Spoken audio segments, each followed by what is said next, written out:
오늘은 생명의 빛 예수 그리스도라는 제목으로 하나님 말씀 증거할 때 많은 은혜를 받으시기 바랍니다. 하나님의 아들이신 예수님께서 2000여 년 전에 인간의 몸으로 요셉과 마리아의 아기로서 탄생하신 성탄절은 오늘날에 이르러 전 세계인의 축제의 날로 발전하게 되었습니다. 물론 이제 24일, 25일이 예수님께서 탄생하신 정확한 날은 아닙니다. 탄생일로 지정해서 기념해 지키는 날인 것이지 진짜 예수님께서 언제 태어나셨는지는 모릅니다. 사실 날짜가 중요한 것은 아닙니다. 그 날을 기념한다라는 게 중요한 것입니다. 그런데 이 날을 기념하는 수많은 사람들이 이 날이 무슨 날인지 그 의미도 모른 채 기념하고 즐기고 있습니다. 그러면 사실 기념일로서의 의미가 전혀 없는 것이죠. 물론 기독교에서 말하는 예수님 탄생의 날이라는 사실쯤은 사람들이 다 알고는 있지만 그것이 정확히 뭘 의미하는지는 모릅니다. 저는 참 아이러니한 것이 기독교를 핍박하고 비판하는 사람들이 굉장히 많지 않습니까? 그런데 제가 생각할 때는 그렇게 핍박하고 비판하는 사람들은 제일 먼저 앞장서서 이 성탄절을, 크리스마스를 보이콧하고 폐지해야 된다라고 주장해야 된다라고 생각을 하는데 촛불 시위라도 해야 되지 않겠습니까? 그런데 평소에는 그렇게 기독교를 비판하는 사람들이 많은데 기독교의 최고의 절기인 이 크리스마스를 왜 우리가 공휴일로 지정해서 쉬어야 되느냐, 그렇게 따지고 비판하고 폐지해야 된다고 주장하는 사람을 한 사람도 제가 여태껏 본 적이 없습니다. 어쨌건 쉬는 날이고 분위기도 좋으니까 그냥 그것으로 된 거 아니냐, 그런 식으로 많은 사람들이 이 날을 기념하여 지키고 있다는 것이죠. 비록 예수님이 탄생하신 정확한 날짜는 아닐지라도 적어도 우리는 이 날의 의미를 바로 알고 아기 예수님의 탄생을 기뻐하며 경배하는 기념일이 되어야 될 것입니다. 그냥 세상 분위기에 들떠서 먹고 마시고 취하는 날이 아니라 동방박사들처럼 또 양떼를 치던 목자들처럼 우리 예수님을 진심으로 경배하고 영광 돌리는 진정한 축제의 날이 되어야 되는 것입니다. 예수님의 행적을 기록한 복음서 중에서 마태, 마가, 누가복음에서는 예수님의 탄생 배경을 기록을 하고 있습니다. 그런데 요한복음만큼은 그런 탄생 배경을 생략하고 처음부터 예수님이 누구신지에 대해서 조명하고 있습니다. 사실 탄생 배경보다 중요한 것은 그분이 누구신가, 이게 사실 중요한 것입니다. 물론 요한이 예수님의 탄생 배경 따위는 전혀 중요하지 않다, 그런 식으로 기록을 생략한 것은 아닙니다. 관점이 다른 것입니다. 역사적 사실이나 배경, 이런 내용들은 다른 사도들이 잘 기록해 놨기 때문에 요한은 이 역사적 사실 안에 있는 그 의미를 중심으로 기록을 한 것입니다. 그래서 요한복음을 제외한 세 복음서를 공관복음이라고 하죠. 같은 관점에서 기록한 복음서라고 해서 앞에 마태, 마가, 누가복음은 공관복음이라고도 칭하는 것입니다. 우리도 그동안 살면서 수많은 성탄절 보내오면서 예수님이 탄생하신 바로 그 밤에 무슨 일이 있었는지 익히 잘 들어서 알고 있을 것입니다. 그런 역사적 배경, 사실도 중요하지만 오늘 이 요한의 관점에서 볼 때 그렇게 탄생하신 예수님이 누구신지 그 의미에 대해서 우리가 무엇보다 잘 알아야 되는 것이죠. 자, 그래서 이 요한복음에서는 1장 제일 처음 1절에서부터 태초에 말씀이 계시니라, 이 말씀이 하나님과 함께 계셨으니 이 말씀은 곧 하나님이시라, 이렇게 시작을 하고 있습니다. 자, 여기서 태초에 말씀이 계시니라, 말씀, 로고스, 이게 곧 메시아 예수님을 가리키는 것입니다. 그러니까 요한은 예수님이 탄생 사건을 통해서 그 처음 아기 예수로 이 땅에 오신 분이 아니라 태초부터 계신 분, 즉 하나님과 함께 하셨던 분이심을 말씀하고 있는 것입니다. 즉 예수님은 삼위일체 하나님으로서 영원 전부터 존재해 오셨으며 바로 그분이 이 땅을 창조하시고 다스리시는 분이시라는 것이죠. 창조주 하나님께서 말씀으로 세상을 창조하지 않으셨습니까? 바로 그 말씀이 그 단어가 로고스입니다. 또 이 로고스라는 단어는 메시아를 가리키는 단어이기도 한 거죠. 또 2절에 그가 태초에 하나님과 함께 계셨고, 자, 이 말씀은 성자 예수님이 성부 하나님과 따로 분리된 상태에서 함께 계셨다라는 말이 아닙니다. 자, 1절에 이 말씀이 하나님과 함께 계셨으니, 여기서 이 함께라고 하는 전치사는 동등하다라는 개념과 더불어서 연합되어 있으며 동시에 구별된 다른 주체라는 의미를 가지고 있습니다. 그래서 1절과 2절에 함께 계셨다라고 하는 말은 그가 삼위일체로서 존재하심을 표현하고 있는 것입니다. 삼위일체 하나님을 인간의 언어로 달리 표현할 말이 없어서 함께 계셨다고 표현한 것이지, 성부, 성자, 성령님이 따로 존재한다라는 의미가 아닌 것입니다. 3절에 만물이 그로 말미암아 지은 바 되었으니 지은 것이 하나도 그가 없이는 된 것이 없느니라. 아멘. 자, 여기서 그가 누구입니까? 예수님을 말씀하고 있는 거예요. 지금 오늘 이 요한복음 말씀은 예수님을 가리켜서 하시는 말씀입니다. 그래서 만물이 그로 말미암아 지은 바 되었고 지은 것이 하나도 그가 없이는 된 것이 없느니라. 여기서 그는 예수 그리스도를 가리키는 단어입니다.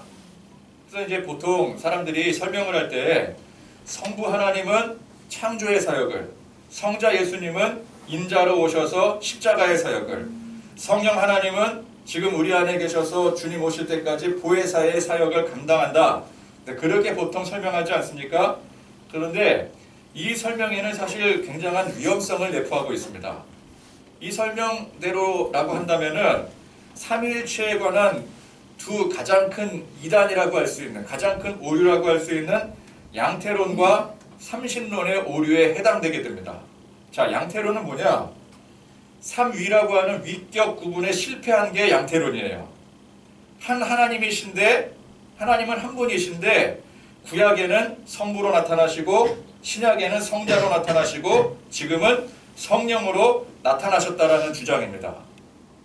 그러니까 한 분인데 역할을 따로 했다라는 거예요. 이게 양태론입니다. 그러니까 하나님이 한 분이시다라는 것은 설명을 했는데 세 위격에 대해서는 설명을 하지 못하는 거죠. 또 삼신론은 뭐냐? 반대입니다. 구약의 하나님 따로, 신약의 예수님 따로, 또 성령님 따로 세 분이 계시다라는 거예요. 그래서 하나님을 세 분으로 분리시키는 주장이 삼신론입니다. 그러니까 세 위격에 대한 설명은 가능할지 모르겠지만 그러나 한 하나님이라는 설명에는 부합이 되는 것이죠. 그렇게 설명한다면은 구약 시대에는 이제 성부 하나님께서 활동을 하시고 그러면은 성자 성령님은 뭐 하고 계셨습니까? 어디 이렇게 조용한 곳에 은닉하셔서 조용히 쉬시고 계셨다라는 표현밖에 안 되는 거예요. 그래서 이 삼위일체 하나님에 대해서는 조금만 이게 삐끗하면은 양태론이나 삼신론의 오류를 범하게 되게 되어 있습니다. 그래서 한 하나님이신데 성부의 역할, 성자의 역할, 성령의 역할 이렇게 설명하게 되면은 이게 양태론이 되는 것이고, 그냥 세 분으로서 성부, 성자, 성령으로 나누면은 이게 또 삼신론이 돼버리고 마는 거예요. 그래서 하나님을 각각 독립된 신격으로서 따로 설명해서는 안 되지만 삼위일체 하나님의 각 위격, 이 위격이 사역의 특징을 갖는 것으로는 설명할 수가 있는 것입니다. 즉 성부께서는 주로 창조의 사역을 감당하시고 성자께서는 인자로 오신 십자가의 사역을 주 사역으로 감당하시고 성령님께서는 보혜사의 사역을 독립된 주체로 담당하시는 것이 아니라 그 특징으로 설명할 수 있다는 것이죠. 사역의 특징을. 삼위일체 하나님이신데 성부는 이 역할, 성자는 이 역할, 성령은 이 역할. 이것도 정확한 설명은 아니지만 그런 특징으로서는 설명할 수 있다는 것입니다. 그래서 성부께서 창조 사역을 하실 때에 예수님은 아직 존재하지 않으셨다거나 그 옆에서 아버지가 하시는 일을 구경하신 것이 아니라 성부 하나님의 창조의 사역이 곧 성자 예수님의 사역이 되고 성령님의 사역이 되는 거예요. 이게 삼위일체입니다. 그래서 오늘 말씀에 만물이 그로 말미암아 지은 바 되었으니, 많은 사람들은 예수님은 하나님의 아들로서 구약의 사역과는 관계가 없는 것으로 생각하기가 쉬웠지만 요한은 어떻게 설명한 거예요? 예수님께서 바로 창조주시라는 것이죠. 아멘. 그분이 바로 삼위일체이심을 정확히 설명하고 있는 것입니다. 그래서 오늘 이 부분은 신학적으로도 또 역사적으로도 매우 중요한 부분입니다. 요한이 제대로 본 것처럼 이 삼위일체에 대한 명확한 신앙 고백이 있지 않으면 예수님에 대해서 여러 가지 의구심을 낳게 됩니다. 자, 일단 예수님을 그냥 하나님의 아들로서만 바라본다면은 아들이니까 하나님 아버지보다는 아래 존재가 아니냐 그렇게 설명할 수가 있어요. 여러분 아무래도 아버지가 아들보다는 윗사람 아니겠습니까? 그죠? 아닙니까? 요즘 세상이 바뀌어서 자식한테 꼼짝 못하는 아버지니까 자식이 또 위입니까? 그거 아니잖아요. 그죠? 근데 그런 의미에서 볼 때 뭐 예를 들어서 유태인들이 설령 예수님이 하나님의 아들이시다라는 것을 인정한다 할지라도 야 우리는 그 예수보다 더 위에 계신 하나님 아버지를 이미 믿고 있으니 예수를 믿을 필요도 없고 그의 십자가를 인정할 필요도 없다. 뭐 이런 식의 의식을 가질 수 있는 것 아니겠습니까?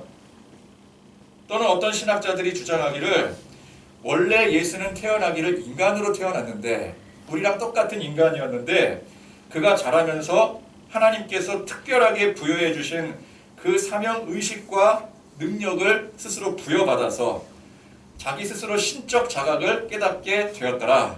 그렇게 설명하는 신학자들도 많이 있어요. 그러니까 뭐 쉽게 말하자면 모세가 원래 평범한 사람이었는데 사명의식을 받아서 민족의 지도자로 각성한 것처럼 물론 이제 모세보다 더 특별한 케이스로 더 특별하고 더 성스러운 존재가 바로 예수님이라는 것이죠. 즉 신이 된 인간 이렇게 표현할 수가 있습니다. 신학자들 중에서 그렇게 설명하는 사람들이 많이 있어요. 또 어떤 사람들은 자 예수는 분명히 인간인데 그가 오랜 수행 끝에 인간 중에서는 최고의 경지에 오른 말하자면 성인이었다. 즉 예수는 석가모니나 마호메트 같은 그런 성인들과 비슷한 반열의 존재로 인식하기도 합니다. 사실상 많은 사람들이 예수님을 그런 식으로 인식하고 있죠. 또는 예수님도 대단하지만 그를 잉태하고 키워낸 어머니가 더 대단한 거 아니냐. 그래서 실제적으로 예수님의 어머니 성모 마리아가 예수님보다 더 윗급에 존재하는 그런 사상과 주장들도 있죠. 자, 이러한 주장들은 모두가 삼위일체에 대한 명확한 신앙 고백이 없는 거예요. 오늘 우리가 예수님을 절대적으로 신뢰할 수 있고 그분을 믿음으로 구원을 얻게 되었다라는 확신을 가질 수 있는 것은 그분이 바로 삼위일체 하나님이시기 때문인 것입니다. 창조주의 위엄과 영광을 지니신 하나님께서 그분께서 인간으로 오시고 죽으심으로 우리의 죄의 문제를 해결해 주셨기 때문에 우리는 그분을 믿고 하나님의 자녀가 될 수 있는 거예요. 만약 예수님이 앞서 말한 사람들의 주장하는 것처럼 하나님보다 아래 존재라든지 아니면 신적 자각을 스스로 깨닫게 된 분이시라든지 아니면 그냥 위대한 성인 정도라고 한다면 그분의 십자가의 죽으심이 어떻게 우리의 죄를 사해 줄 수 있겠습니까? 그렇죠? 아무리 위대한 분이라도 하나님과의 관계가 끊어져서 영원히 사망의 저주를 받는 존재를 구원해 줄 능력은 없는 거예요. 오직 하나님만이 그런 능력을 가지고 계십니다. 여러분 인정하십니까? 아멘. 우리의 죄를 사해 주실 분은 우리를 대신해서 희생하실 분은 오직 하나님밖에 없어요. 아멘. 하나님과의 관계가 끊어진 것을 회복할 수 있는 존재는 오직 만드시고 계획하신 하나님뿐이신 것입니다. 그래서 우리가 하나님의 구원의 계획과 예수님의 십자가를 통한 완전한 구원의 이루심을 믿을 수 있으려면 그 예수님께서 바로 천지를 창조하시고 모든 계획을 세우시고 실행하시는 하나님이 되셔야 되는 거예요. 그래서 삼위일체 하나님을 믿고 고백하는 이 신앙 고백은 우리 신앙의 가장 근본이 되어지는 것입니다. 만약 이 신앙 고백이 제대로 이루어지지 않으면 하나님의 구원의 계획 그리고 그로 인해서 우리가 하나님의 자녀되고 천국 백성 되는 모든 것들이 이게 다 틀어져 버리게 되는 거예요. 이게 짝이 안 맞게 되는 것입니다. 그걸 해결해 줄 수 있으려면 예수님이 열쇠가 되는데, 아니 그 예수님이 인간 중에 위대했던 성인이었더라, 혹은 그냥 신적 자각을 가진 어떤 위대한 신적 존재가 된 인물이었더라, 아니면은 그냥 하나님의 아들이기 때문에 하나님께는 미치지 못하는 존재였더라, 그렇다라고 한다면 우리의 구원이라든지 우리를 대신해서 희생하셔서 우리의 생명을 대신하신 그 모든 것들이 성립이 안 되는 거예요. 여러분 이해가 되십니까? 그러니까 우리가 지금까지 믿고 고백하는 모든 신앙이 전부 다 의미가 없어지게 되는 것이죠. 그래서 우리는 이 삼위일체 하나님에 대한 고백이 무엇보다 중요한 것입니다. 그래서 요한은 복음의 메시지를 세상에 선포하는 데 있어서 가장 먼저 이 부분부터 확실하게 선언을 하고 시작을 하는 거예요. 왜? 이거보다 중요한 사실이 없기 때문에 그렇습니다. 예수님의 탄생 배경이라든지 성장 과정보다 훨씬 중요한 문제이기 때문에 그래요. 그래서 우리는 예수님이 언제 태어나셨는지, 또 어느 곳에서 자라셨는지 그거는 모른다 할지라도 그분이 바로 삼위일체 하나님이시라는 사실은 절대 이거는 몰라서는 안 되는 것입니다. 아멘. 잘못 알아서는 안 된다는 거예요. 아멘. 그분이 바로 천지 만물을 지으신 바로 그 하나님이시라는 사실, 이거 매우 중요한 사실입니다. 그냥 매우 중요한 정도가 아니라 우리 모든 신앙과 삶의 가장 핵심이요 본질이 되는 거예요. 아멘. 자, 4절 말씀에 그 안에 생명이 있었으니 이 생명은 사람들의 빛이라. 자, 여기서 그는 누구라고요? 예수님이죠. 예수님 안에 생명이 있었습니다. 아멘. 자, 그런데 이 생명은 보통 우리가 갖는 생명과는 다른 의미를 가지고 있습니다. 신약 성경에 사용된 생명에 해당되는 헬라어 단어가 바이오스, 푸시케, 조에라는 단어들이 있습니다. 그 중에서 오늘 말씀의 생명은 조에입니다. 이 말은 영원한, eternal이라는 형용사를 수반해서 영생이라는 용어로 자주 나타나게 됩니다. 잠시 살았다 죽어지는 그런 생명이 아닌 영원한 생명을 말씀하고 있는 것이죠. 이 영원한 생명이 사람들의 빛이 되는 것입니다. 예수님이 영원한 생명의 빛이 될 수 있는 것은 그분이 바로 영원하신 창조주 하나님이시기 때문에 가능한 거예요. 아멘. 만약 예수님이 어떤 신과 비슷한 권능자라든지 성인의 반열에 오른 사람이라고 한다면 그분을 우리의 영원한 생명의 빛으로 어떻게 받아들일 수 있겠습니까? 자, 그런데 이 빛이, 영원한 빛이 세상의 어둠에 비춰졌는데 오늘 말씀해 보니까 어둠이 이 빛을 깨닫지 못했더라는 거예요. 자, 시대를 불문하고 선의 세력은 빛으로 표현이 되고 악의 세력은 어둠으로 표현이 되어집니다. 악의 세력이 완벽한 선이신 예수님의 빛이 비춰졌는데도 깨닫지 못했다라는 것이죠. 자, 여기서 깨닫지 못했다라는 말은 정말 몰라서 모른 것이 아니라 받아들이지 않았다라는 뜻이에요. 여러분, 아무리 컴컴한 어둠 속에서도 작은 불빛 하나 비출 때에 그 빛을 어두움이 가릴 수가 없는 것입니다. 빛이 소멸되지 않는 이상 적어도 그 빛이 비추는 것은 언제나 밝은 빛이 되어줄 수 있는 것이죠. 그럼 그 빛이 어마어마한 빛을 발산할 때 어둠은 자연스럽게 물러가게 되는 것입니다. 태양이 지구의 반대편에 가려져 있을 때는 온 세상이 어둠으로 캄캄해져 있죠. 그래서 밤이 됩니다. 그러나 그 태양이 다시 태양이 도는 게 아니라 지구가 돌겠죠. 어쨌건 태양이 정면을 비출 때에 모든 어두움은 그 즉시 사라지게 되는 거예요. 아무리 기술이 고도로 발달돼서 인공적으로 밝은 빛을 만들어도 태양의 이 자연광을 능가할 수가 없습니다. 여러분, 우리 카메라로 사진을 찍을 때 그냥 카메라로 사진 찍으면 사진이 찍히는 거다, 우리 그 정도 보통 알고 있잖아요. 그런데 이 카메라는 빛을 다루는 광학 기계입니다. 이 빛을 얼만큼 받아들이냐에 따라서 이 셔터 속도가 빨라지고 느려지게 되는데, 셔터 속도가 높아야지 흔들리지 않는 사진을 찍을 수가 있어요. 그러니까 찰나의 순간 셔터가 팍 하고 터져야 그 순간을 찍을 수 있는 거잖아요. 근데 빛을 받아들이는 게 빛의 광량이 적으면은 셔터 속도가 느려져요. 그러면은 찰칵 하는 사이에 사진이 찍히게 되죠. 그러면 그동안 우리 몸이 움직이지 않겠습니까? 그러니까 흔들리는 사진이 되는 거예요. 빛이 없으면은 흔들리는 사진이 나오는 거예요.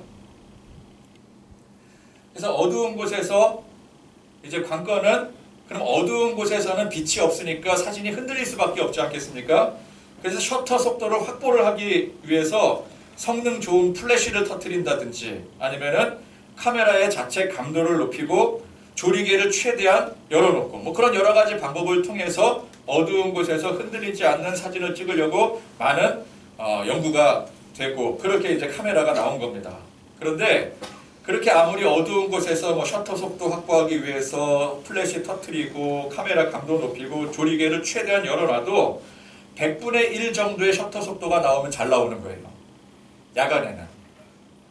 그런데 여러분 한낮의 자연광 속에서 셔터 속도는 플래시 같은 거 아무것도 없어도 1000분의 1 이상이 너끈히 나옵니다. 그냥 찍으면 1000분의 1이 나오는 거예요. 근데 야간에는 아무리 뭐 조리개 조정하고 아무리 조작을 해도 100분의 1 나오기가 힘들어요.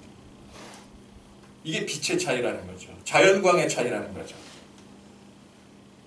그래서 예수님의 참빛이 비춰질 때, 그럼 예수님의 참빛은 우리가 인식할 수 있는 가장 밝은 빛인 이 자연광인 태양빛보다 훨씬 더 찬란한 빛 아니겠습니까? 근데 예수님의 이 참빛이 비춰질 때 세상의 어두움이 이 빛을 인식하지 못할 수가 없는 거예요. 그러면 그 빛이 없는 것처럼 우리를 속이는 것입니다. 그래서 우리가 깨닫지 못하게 만드는 거예요. 어둠이 정말 그 빛을 못 보는 게 아니라 우리로 하여금 그 빛을 보지 못하게 속이는 거예요. 악의 세력은 언제나 우리 안에 온갖 속임수로 생명의 빛이 비추지 못하게 방해를 합니다. 그러나 그 빛이 영원히 소멸되지 않는 강력한 빛이라고 한다면 결코 어두움이 그 빛을 막을 수가 없는 것이죠. 손바닥으로 하늘을 가리는 것과 똑같은 것입니다. 당장은 손바닥으로 하늘을 가리며 그 하늘을 못 보게 방해할 수는 있겠지만 그거 언제까지 막을 수 있겠어요? 결국 진리는 승리하는 법입니다. 성도의 삶이 당장 빛이 보이지 않는 어둠 속에 방황할 때가 참 많이 있습니다. 그러나 절대로 꺼지지 않는 빛이 반드시 존재한다라고 한다면 그 어두움은 언젠가는 그 강력한 빛으로 인해서 물러가게 되는 것이죠. 그러므로 우리는 아무리 어둡고 척박한 환경, 절망적인 상황 속에서도 주님의 참빛을 믿으며 그 빛이 비춰질 때까지 인내하고 기다리면 반드시 우리 삶의 어둠의 세력은 물러가게 되는 것입니다. 그러니까 성도는 그 믿음으로 인내하며 살아가는 거예요. 그러나 결국은 진리의 빛이 승리하여 우리가 참빛을 결국에는 보게 되겠지만 여전히 세상은 어둠의 세력이 그 빛을 가리려고 온갖 수를 쓰면서 우리의 눈을 멀게 만들어버리죠. 마지막 때에 주님께서는 세상에 아무리 안 보이려고 가리려고 애를 써도 소용없도록 강력한 빛을 비출 것입니다. 그러나 그때는 세상이 심판당하는 마지막 때인 것이죠. 그야말로 마지막 때인 거예요. 그래서 그때가 오기 전에 그 참빛을 볼 수 있고 그 진리를 아는 우리가 세상에 그 빛을 전해야 되는 것입니다. 그래서 6절 이후에는 그런 한 사람을 소개하고 있어요. 요한입니다. 자, 여기서의 요한은 요한복음 저자인 요한이 아니라 세례 요한을 말하고 있는 것이죠.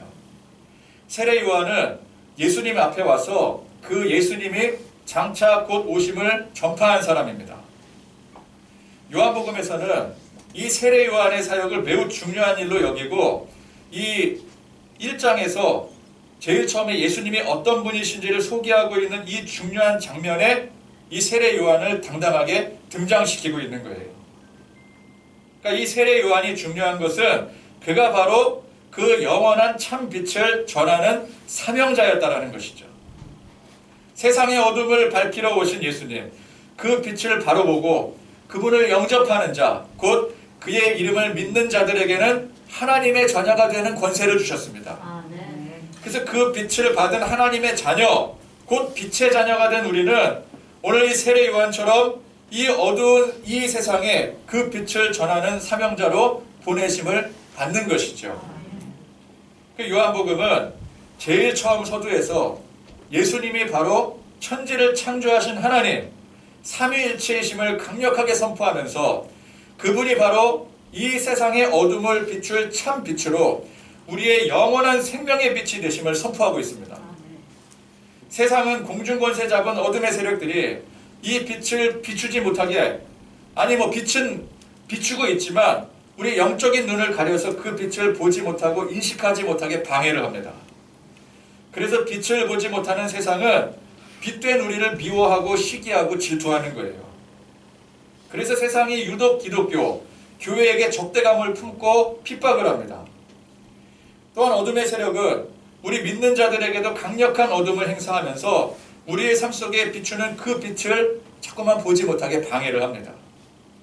빛을 보지 못하도록 온갖 고난을 통해서 방해하기도 하고, 때로는 그 반대로 세상의 어둠의 속성을 밝은 빛인 것처럼 교묘한 속임수로 속아 넘어가게 만들어버립니다. 그래서 세상의 달콤한 유혹에 욕망의 노예가 되어서 그것이 시커먼 어두움인 줄도 모르고 밝고 빛나는 빛으로 착각하게 만들어버리죠. 또는 진짜 예수님의 참 빛을 가짜 빛으로 속여버리기도 합니다. 예수는 그냥 위대한 성인이었다. 기독교는 참 종교가 아니다. 이미 부패하고 타락한 기독교는 더 이상 볼 것이 없다. 다른 빛도 얼마든지 있으니 마음을 열고 전부 다 영접해야 된다. 왜 기독교에서만 진리가 있다고 주장을 하느냐? 예수님의 참빛을 가짜로 속여 파는 거예요. 여러분, 이런 어두운 세상 속에서 오늘 주시는 이 말씀을 온전히 붙들고 예수님이 우리의 영원한 생명의 빛 되심을 온전히 고백하고 그분이 바로 천지를 지으신 삼위일체 하나님을 고백하는 저와 여러분들이 되시기를 바랍니다. 아멘. 그리고 우리가 그 빛의 자녀로서 마땅히 주님의 빛을 이 세상에 전파하기 위해서 하나님께서 우리를 특별히 세우시고 보내신 사명자요. 그래서 세례 요한의 사명이 바로 우리의 사명임을 날마다 깨닫고 우리 주 안에서 밝은 빛을 비추어 나가는 그런 저와 여러분들이 되시기를 간절히 축원드립니다. 아멘.